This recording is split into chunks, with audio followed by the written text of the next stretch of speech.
దేవుని వాక్యములో నుండి యోహాను సువార్త 15:14 యేసు ప్రభువారు అన్న మాట మీరు ఒక్కసారి తెరిచి చదివితే నువ్వు ముందుకెళ్తా.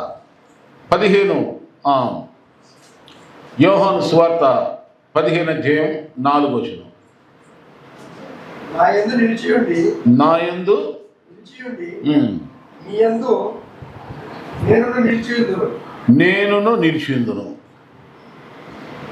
15:14 రైటే చెప్పండి. నేను మీకు ఆజ్ఞాపించిన వాటిని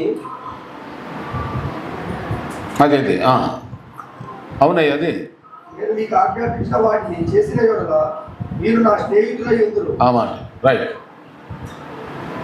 అందరు చెప్పండి. నేను మీకు ఆజ్ఞాపించిన వాటన్నిటినీ చేసిన యెడల మీరు నాకు స్నేహితులవుతారు. Happy friendship. పోయిన వారమంతా ఫోన్లు. అసలు ఫ్రెండ్షిప్ డే అంటే అసలు ఫ్రెండ్ ఎవరు, అసలు ఫ్రెండ్ ఎవరో బెండ్ ఎవరో మనం ఇప్పుడు తెలుసుకుందాం. దేవుని స్తోత్రం. అసలు ఫ్రెండ్షిప్ అనేవాడు అసలు ఎలా ఉండాలో క్లుప్తంగా షార్ట్కట్గా వివరిస్తా. దేవుడు 3 సందర్భాలు, అంటే ఇంకా చాలా సందర్భాలు ఉన్నాయి కానీ 3 అనుభవాల్లో మీరు నాకు స్నేహితులు అన్నాడు. నెంబర్ 1 ఎవరై అంటే మోషేతో అన్నాడు. మోషేని చూసి అన్నాడు, అతనితో ముఖాముఖిగా నేను అతనితో మాట్లాడుతున్నాను కనుక స్నేహితునితో మాట్లాడినట్టు మోషే నాతో నేను అతనితో మాట్లాడుచున్నాను. ఎందుకనగా మోషేకున్నటువంటి ఆశ ఏం చెప్పండి, నన్ను చూసి ఎవరు బతకలేరని దేవుడు అంటే ఈయనమంటాడు, నిన్ను చూడాల్సిందే నేనేమైనా సరే.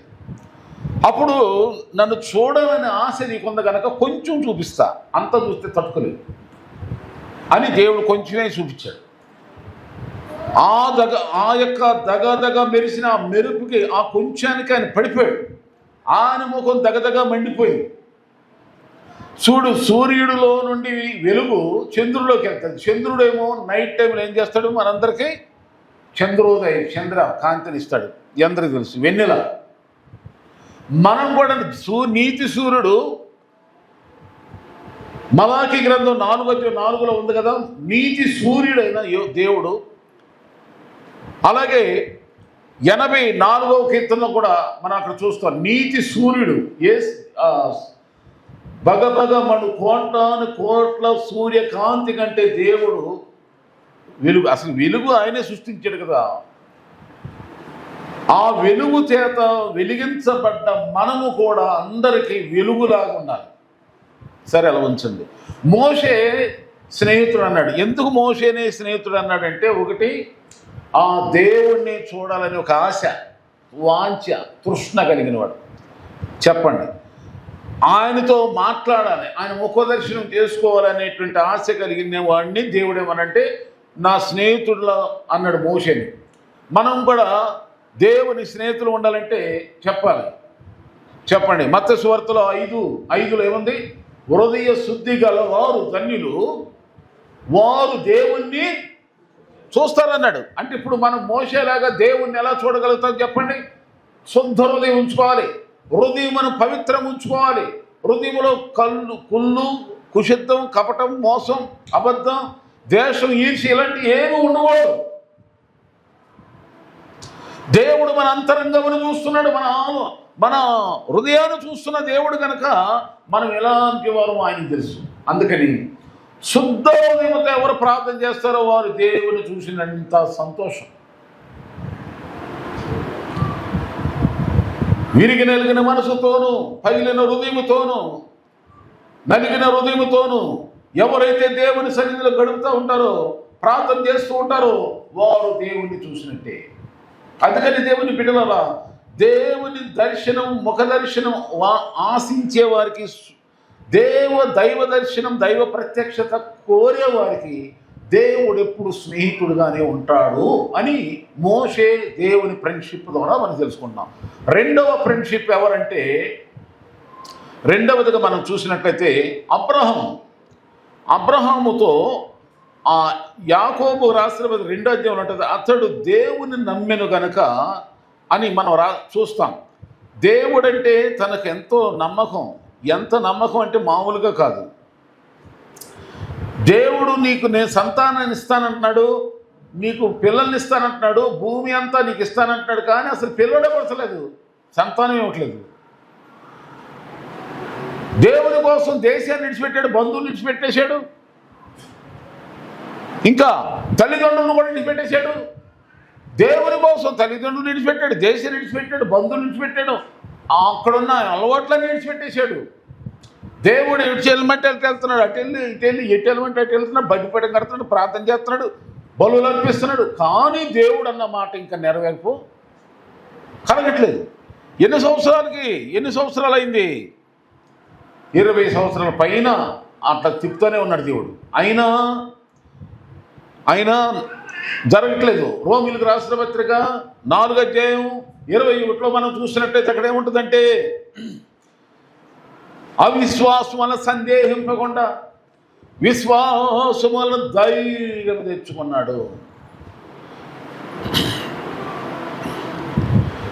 యాకోబు రాసిన పత్రికలో కూడా 2:23లో ఏముందంటే, అబ్రహాము దేవుని నమ్మెను, అది అతనికి నీతిగా ఎంచబడిను, మరియు దేవుని స్నేహితుడని అతనికి పేరు కలిగను. మామూలు విషయమా? దేవుడు ఇచ్చే వరకు ఓరు పట్టాడు. ఒక దేవుడు మళ్ళీ ఇచ్చినాక మళ్ళీ ఏం పనికి పెట్టాడమ్మా?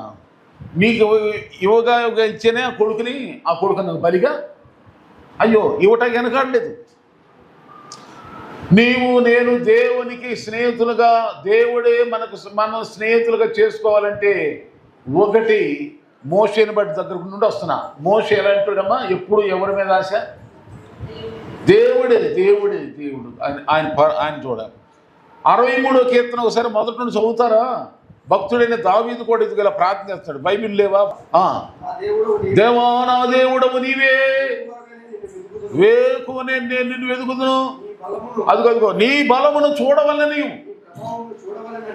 నీ ప్రభావమును చూడవలని పరిశుద్ధ ఆలయమందు నేనెంతో ఆశతో. ఆమేన్. అందుకని చాలా మంది దైవుని బిడ్డలో పాటలు పాడుతూ ఉన్నా, స్తోత్రాలు చెబుతూ ఉన్నా, ఒక వాక్యం చెప్పేటప్పుడు తప్ప మిగతా అంతా సమయంలో కళ్ళు మూసుకునే ఉంటారు. పాట పాడేటప్పుడైనా ప్రార్థన చేసేలా కళ్ళు మూసుకుంటారు. వాక్యం చెప్పేటప్పుడు తప్ప ఎందుకు చెప్పండి? దేవుని మందిరానికి వచ్చేది ఎందుకు? ఎవరిని చూడటానికి? మనుషులను చూడటానికి కాదు, పాస్టర్ గారిని చూడటానికి కాదు. ఎవరిని చూడటానికి వస్తున్నాం? దేవుని చూడాలి. ఈ బాహ్య నేత్రమును మూసినప్పుడు, అందుకని ఆయన అంటాడు, దేవా నా దేవుడు నీవే, నీ బలాన్ని చూడాలని నీ పరిశుద్ధాలయముందు నేను ఎంతో ఆశతో కనిపెట్టుకున్న దేవ నీ మందిరములో దేవుని చూడాలని. పాటలు చాలామంది పాడతారు కదా, యేసయ్యా నిన్ను చూడాలని నా ఆశ, నీవే నా ఆశ, నీవే నా శ్వాస, నీవే నా ధ్యాస, నీవే నా భాష. అది మోషే. అందుకే మోషేని దేవుడు తన స్నేహితుడిగా తీసుకున్నాడు. ఎప్పుడు స్నేహం ఎలా ఉంటుందంటే, వినండి, స్నేహము ఎలా ఉంటుందంటే రోజులు, టైము, డబ్బు ఏమీ కూడా గుర్తులు ఉండవు వాళ్ళ మధ్యలో. దేవుడు కూడా మోషేని స్నేహంగా చేసుకుని, మోషే ఎవరు అసలు, మన దేవుడు ఎవరు అసలు, ఏమన్నా సంబంధం ఉందా వీళ్ళిద్దరికి? మోషే ఎవరో మట్టివాడు, ఒక మానవుడు. దేవుడు ఎవరు? సర్వ సృష్టి. మరి ఎందుకు ఆ మానవుడిని నా ఫ్రెండ్గా నేను చేసుకున్నాను ఎందుకు అన్నాడయ్యా అంత గొప్ప దేవుడు? వినండి, ఆ మోషేలో ఉన్న ఒక ఆశ ఏంటి చెప్పండి? ఒక ఆశ ఏంటి? హెబ్రీయులకు రాసిన పత్రిక 11:24లో ఉంటుంది అన్నమాట. ఏముంటుంది? మోషే పెద్దవాడైనప్పుడు ఐగుప్తు ధనము కంటే మోషే పెద్దవాడైనప్పుడు, వాక్యం మోషే పెద్దవాడైనప్పుడు ఏమన్నది? ఐగుప్తు ధనము కంటే క్రీస్తు విషయమైన నిందే గొప్ప భాగ్యమైన అల్పకాల పాప భోగం అనిపించడం కంటే దేవుని ప్రజలతో శ్రమ అనుభవించడం మేలని ఐగుప్తును విడిచి వచ్చేసాడు. ఫరో కుమార్తె కుమారుడు నిలిపించుకోవడం యోగ్యుడు. అంటే ఈ భూ సంబంధమైన గొప్పలు నాకు ఏమక్కర్లేదు, నీవు నాకు కావాలి తండ్రి. అదే ధన. ఎవరైనా మిమ్మల్ని ఇక్కడ ఎవరైనా కూర్చుని మిమ్మల్ని ఎవరైనా ఏదైనా పెద్ద సీఎం దాకా వద్దులే, మీకు రెండో సీఎంగా నీ స్థానం ఇస్తున్నానని చెప్పి మీ మీద ప్రేమ ఉండి దయ ఉండి ఎవరైనా ఒక ముఖ్యమంత్రి గారు ఫోన్ కొట్టి, ఇదిగో నా తర్వాత నువ్వే రా, నిన్ను యువరాజుగా చేస్తా, చిన్న స్మాలు, నా తర్వాత నువ్వేనని ఫోన్ చేస్తే ఎవడైనా వదులుకుంటాడా? వదులుకోరు. మోషే స్థానం కూడా అలాంటిది.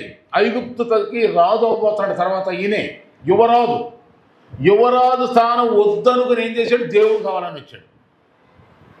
ఆమె ఒకవేళ యువరాజు అయితే ఉందా లోకంలో ఇక ఈజిప్టులో తనకున్నటువంటి సర్వ సంపదలతో సుఖపడేవాడు, తర్వాత వచ్చేవాడు ఏమైపోయాడు తెలిసేది కాదు. కానీ ఎప్పుడైతే దాటిని వదిలేశాడో, దేవుణ్ణి కావాలనుకున్నాడో, దేవుడు ఏం చేశాడు? కొన్ని లక్షల మందికి నాయకుడిగా చేసి ఈ ప్రపంచంలో ఎవరు చేయలేని పనులు ఆయనతో చేయించాడు. కర్ర కింద పడేయగానే పాము అవుతుంది. ఆ కర్రను అటు సముద్రం వైపు చూపించమనగానే సముద్రం పారిపోతుంది. ఎవడైనా చేయగలడా? రాజు చేయగలడా? ఏ దేశం రాజు అయినా పని చేయగలడా? అలాంటి పవర్, అంతే చెప్పశక్యం కాని, వర్ణింపలేని, ఎవరు ఎక్కడ దొరకనటువంటి ఆ యొక్క శక్తివంతమైన అధికారాన్ని దేవుడు ఆ మోషేకి ఇచ్చాడు. మోషేకు నాకు ఆశ, దేవుడే నాకు కావాలి. ఆమేన్. చెప్పండి, ఎవరు కావాలి? యేసయ్య కావాలి. ఆయన్ని నేను చూడాలి. ఎప్పుడా ప్రార్థన, ఎప్పుడా కూడిక, ఎప్పుడు వెళ్తానా మందిరం. అందుకని దావీదు భక్తుడు చాలాసార్లు అంటాడు కదా, దేవుని మందిరానికి వెళ్ళాలంటే నాకు సంతోషం అంటాడు. భక్తిహీనులు కూడా నివసించే కంటే దేవుని మందిరం ద్వారంలో ఉంటే నాకు ఇష్టం అంటాడు. దేవుని దగ్గరికి వెళ్ళాలి. దేవుడు అప్పుడు దేవునికి స్నేహంగా ఉండగలం. రెండవ విషయం చూడండి అమ్మా. రెండవ విషయం ఏంటంటే, అబ్రహాం గురించి వచ్చేసాం. యాకోబు 2:23లో ఇంత చదివా. ఏమిటి ఇతని యొక్క అంటే ఫెయిత్, విశ్వాసం. ఎంత విశ్వాసం అంటే, యోబు అంటాడు కదా, ఆయన నన్ను చంపినా కానీ నేను ఆయన మాత్రం విడవను. ఏమంటున్నాడు యోబు? ఆయన ఒకరు నన్ను చంపేసినా, ఎవరు చంపినా, దేవుడు నన్ను చంపినా నేను ఆయన విడవను. మనకు ఇంత చీటికి అంత జ్వరం వస్తే చాలు, మనకి కడుపు నొప్పి వచ్చి, ఆ కడుపు నొప్పి కూడా ఏదో గడ్డో గదారం ఎక్కడ తింటారు, తినరాని గడ్డి తింటారు. ఎవరైనా తినకుండా తింటే వస్తాయి రోగాలు. దాకా ఏం చేస్తాయి? డాక్టర్లు చెప్తూ వింటున్నారా? పెద్దలు చెప్తే వింటున్నారా? ఆ మందు సీసా మీద రాసి ఉంటుంది, ఏమని ఉంటుంది? ప్రాణానికి ఉందా? కానీ మన వాళ్ళు ఏం చేస్తారు? అది మరి రోగం రాకేం చేస్తుంది? రోగం కావాలని అవుతుంది, మరి భరించాలి. రోగం వస్తేనేమో దేవుడా, రోగం తగ్గిపోయినాకేమో సైతాను మాటలా. నీ ఇష్టమా? అల్పకాలం మన జీవితం ఏర్పడింది. ఇంతలో కనపడంతలో మాయమైపోయి ఆవరు లాంటిదే కదా, గడ్డి లాంటిదే కదా. నీళ్ళు ఒకసారి నేలమైపోతే ఎలా ఎత్తలేమో మానవుడు బ్రతుకు, అంతే కదా. భయం ఏంట్లేదా? అందుకని మనం దేవునితో స్నేహం చేయాలి అంటే ఎలాగంటే నమ్మకంగా ఉండాలి. ఎప్పుడు నమ్మకం ఉండాలమ్మా? ఎప్పుడంటే అన్ని పరిస్థితుల్లోనూ నమ్మకంగా, అంటే స్థిరంగా ఆయన మీదే విశ్వాసం కలిగి ఉండాలి. ఈరోజు భోజనం ఉండదు, ఈరోజు వస్త్రాలు ఉండవు, ఒక్కో సమయంలో డబ్బులు ఉండవు, ఒక్కోసారి కష్టాలు, శ్రమలు భయంకర, తట్టుకోలేదు, చచ్చిపోతామేమో అని భయం వేసింది. అయినా గాడ్ ఈజ్ గుడ్ అన్నారు. ఏమనాలి? God is good. దేవుడు మంచివాడే. నాకు ఎందుకు వచ్చిందో ఇంత గొప్ప శ్రమ వచ్చింది కానీ ఇంత గొప్పగా దేవుడు నన్ను ఆశ్రయించబోతున్నాడు. ఆమేన్. హల్లెలూయా.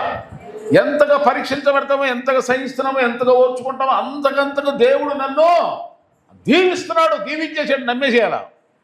అది విశ్వాసం అంటే. ఇక మూడవదిగా ఇప్పుడు ఇంత చదివారు కదా యోహాను సువార్త 15 అధ్యాయంలో 14 ఏముంది?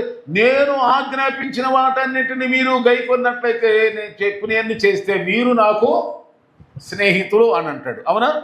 మరి మన ప్రతి ఆదివారము ప్రతి ప్రసంగంలో కూడా దేవుడి మాటలే వింటున్నాం. ఆయన్ని ఆజ్ఞాపించినే చెప్తున్నాం సేవకులముగా. దేవుడు చెప్పమన్న ప్రసంగాలే చెప్తున్నాం ప్రార్థన చేసుకుని. మరి ఆయన చెప్పినట్టు మనం చేస్తున్నామా? చేస్తే ఆయనకు స్నేహితులు అవుతారు.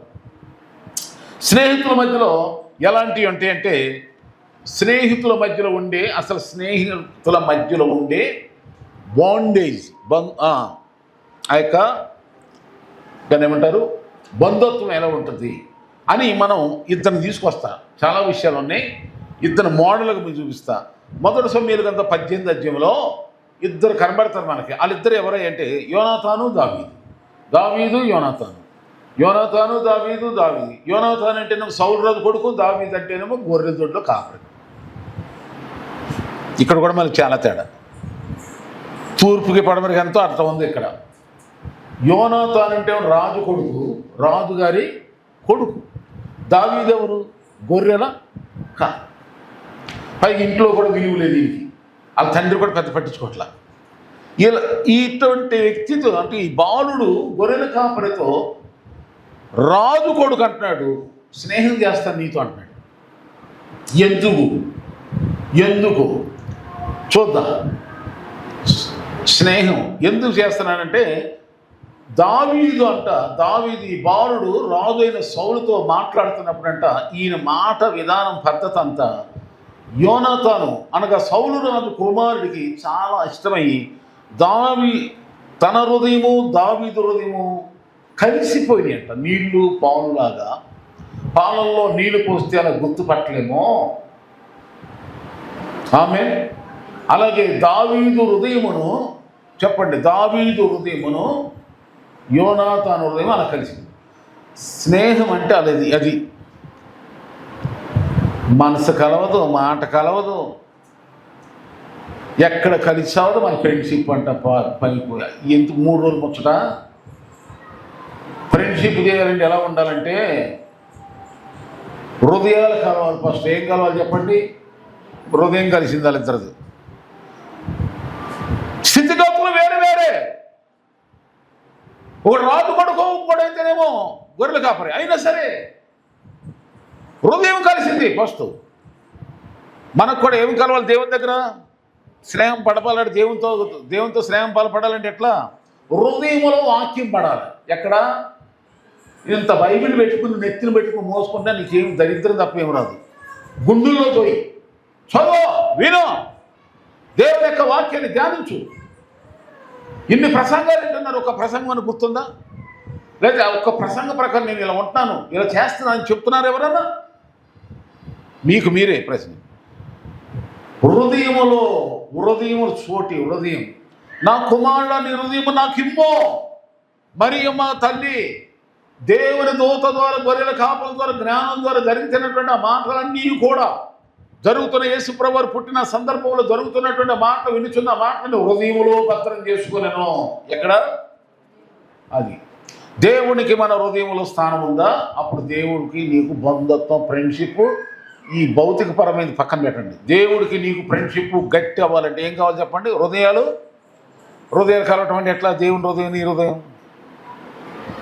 మళ్ళా దేవుని హృదయం నీ హృదయం కలవాలి. ఎట్లా? ప్రార్థన. అది సూపరు. నువ్వు ఎక్కడ వింటున్నావు? వాక్యము అను.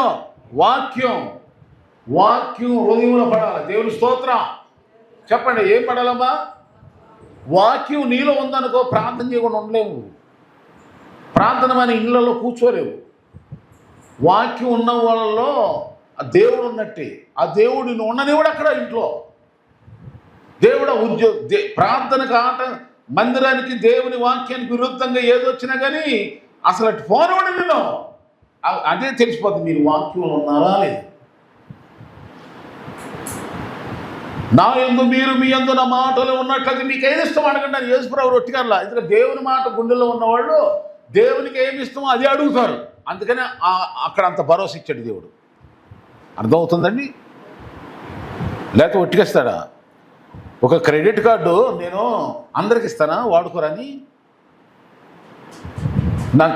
ఎవరి మీద నమ్ముకుంటే వాడికి చేతి పెట్టి మర్చిపోతాను కూడా. అందరికీ ఇవ్వను కదా. దేవుడు కూడా క్రెడిట్ కార్డు ఇస్తున్నాడు. ఏ కార్డు? Credit card. ఎవరికి ఇస్తాడంట? దానికి యోగ్యత ఏంటి? ఏంటిది? 15 యోహాను సువార్త 7వ వచనం, యోహాను సువార్త 15:7లో ఏంటి ఆ క్వాలిఫికేషను? నా యందు మీరు అంటే మందిరంలో మీరు, మందిరంలోకి వచ్చిన మీలో నా మాటలు, మీలో. ఇప్పుడు మీరు ఎక్కడున్నారు? మందిరంలో ఉన్నారు. మీలో ఏం రావాలి? మీలోకి ఏం రావాలి? వాక్యం రావాలని చెప్పండి. అది క్రెడిట్ కార్డు దేవుడికి ఇచ్చేది. అప్పుడు అంటున్నాడు కదా, మీరు నా యందు మీ యందు నా మాటలు ఉన్నాడు. మీకేమి ఇష్టమో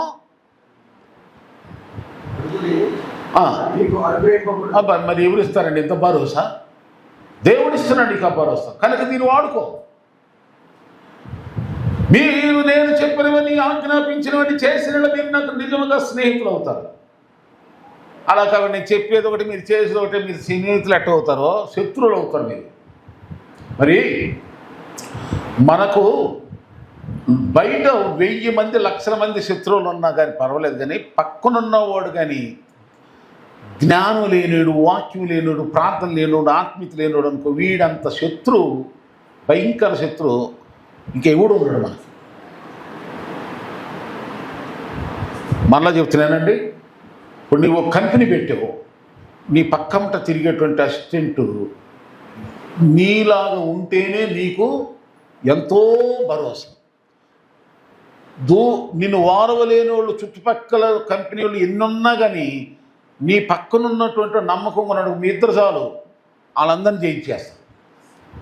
అలా కాకుండా దూరమునున్నటువంటి వాళ్ళందరూ అసూయపడతారు. అది ఎట్టగా ఉంటుంది, ఆ ఏడుపులు ఎప్పుడు ఉంటాయి. కానీ నీ పక్కనున్నవాడు కానీ మోసగాడ, ద్రోహి, పైకి ఒకలాగా మాట్లాడుతూ పైకి ఆత్రం పవిత్రం అంటున్నాడు, పక్కకి ఇంకో పైన చేస్తున్నాడు అనుకో, ఆడంత ప్రమాదకరమైన ఇక ఎవరు? దేవుని దగ్గర కూడా అలాంటి వాళ్ళే. పైకి ఆత్రం, సోత్రం, కన్నీరు, మున్నీరు, పేజులాడు, సైజులాడు. కానీ పొట్ట దగ్గర ఒక వాక్యం ఉండదు, ఒక ప్రార్థన ఉండదు, ఒక ఆత్మీయత ఉండదు, దేవుని భక్తి ఉండదు. ఏమిటి హృదయం కలుస్తుందా దేవునికి మనకి? దావీదును చూసి దేవుడు ఏమంటాడు? నా హృదయానుసారుడు. ఏమన్నాడు దేవుడు?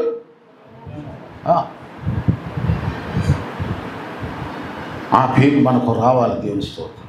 రెండోదిగా యోనాతాను దావీదులో ఆ ఫ్రెండ్షిప్ని బలపరిచిపోయే మాట 3 విషయాలు అక్కడ ఉన్నాయి. రెండోది ఏంటంటే వాళ్ళిద్దరు ఫ్రెండ్షిప్ బలపడ్డ కారణం ఒకటి హృదయాలు కలిసినాయి, రెండోదిగా ప్రేమ. ఇద్దరి మధ్యలో ఏం కలుగుతుంది? ప్రేమ. ఒకరంటే ఒకరు. దావీదు అంటాడు, స్త్రీలు ప్రేమించే ప్రేమ కంటే నువ్వు నన్ను ఎంతో ఎక్కువ ప్రేమిస్తున్నావు అని యోనాతాను గురించి పాట పాడతాడు. ఆమె ప్రేమ. మూడవది ఏంటంటే నిబంధన అంటే ఒక ఒడంబడిక, ఒక ఒప్పందం, ఒక క్రమశిక్షణ, ఒక డిసిప్లిన్. కనుక ఈ 3 ఎప్పుడైతే అలాగే సంఘంలో ఉండేవాడు కూడా, క్రైస్తవుడికి కూడా కొన్ని డిసిప్లిన్ ఉండాలి, క్రమశిక్షణ ఉండాలి.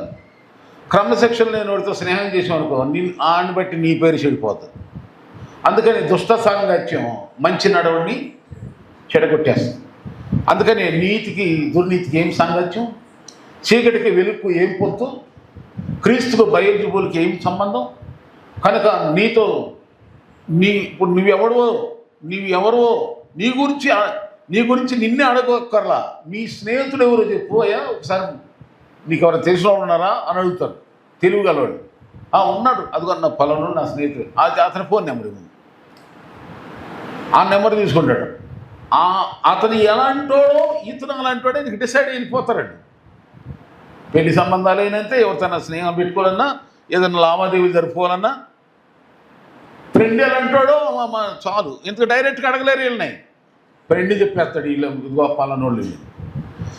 అలాగే నీవు నేను కూడా దేవుని నామానికి మహిమ కలగాలంటే మనల్ని బట్టి ఎవరికి మహిమ కలగాలి చెప్పండి? చెప్పాలి. దేవుని స్తోత్రాలు.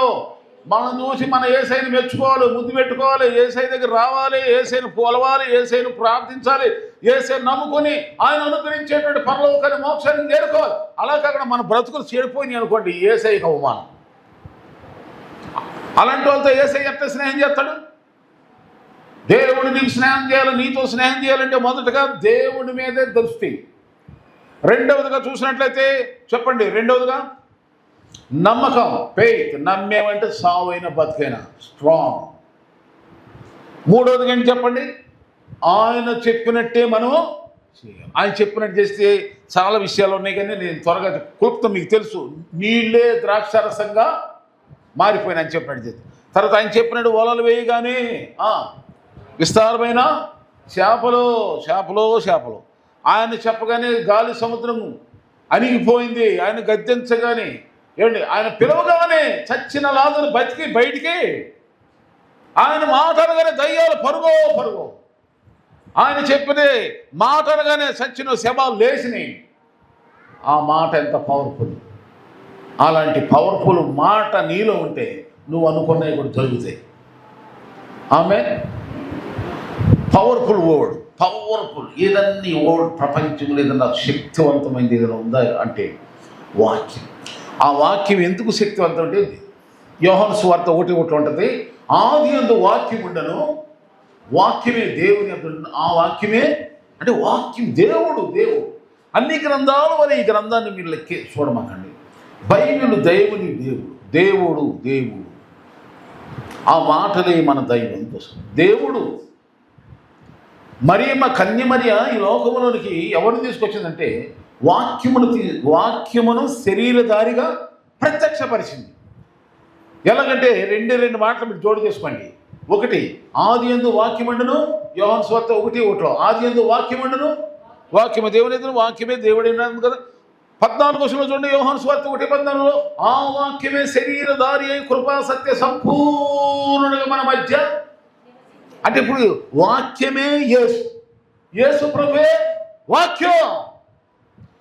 ఇప్పుడు వాక్యమును హృదయంలో దాచుకుంటాం, వాక్యంతో స్నేహం చేస్తున్నాం, వాక్య ప్రకారం నడుపుతుంది, యేసయ్య చెప్పినట్టు చేస్తున్నాం. అప్పుడు శరీరధారిగా 33.5 సంవత్సరాలు భూమి మీద ఉన్నాడు. ఇప్పుడైతే ఆయన వాక్యం ద్వారా నీతో నాతో ఉన్నాడు. ఆమేన్. ఉన్నాడు కదా? మరి ఉంటే మరి ఎక్కడ పెడతావు? హృదయం పెట్టు. హృదయం అనే సింహాసనంలో పెట్టి యేసయ్య.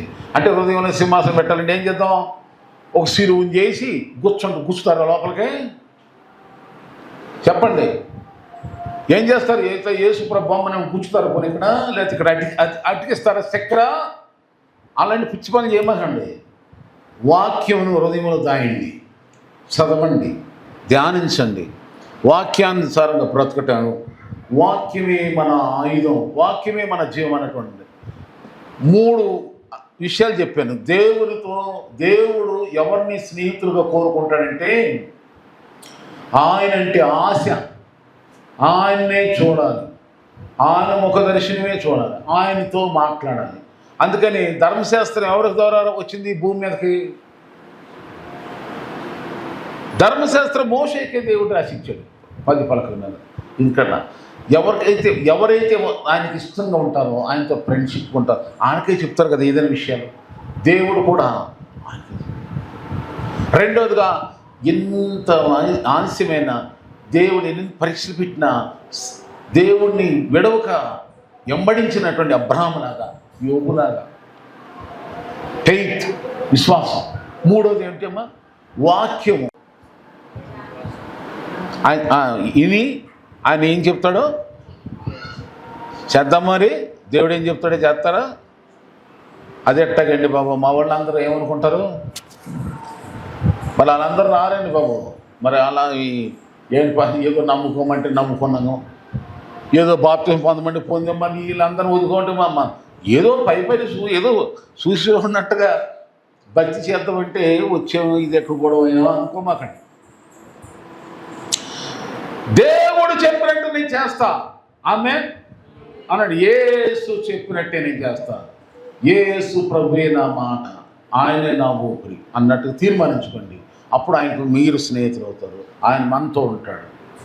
స్నేహితులకు ఉండేటువంటి 3 లక్షణాలు చెప్పాను. హృదయాలు కలవాలి. ఏం కలవాలి? రెండవదిగా ప్రేమ కలిగి ఉండాలి ఇద్దరి మధ్యలో. మూడవదిగా ఒక ఒడంబడిక, ఒక డిసిప్లిన్, ఒక పద్ధతి. దేవుడు మీ అందరిని ఆశ్రయించునుగా.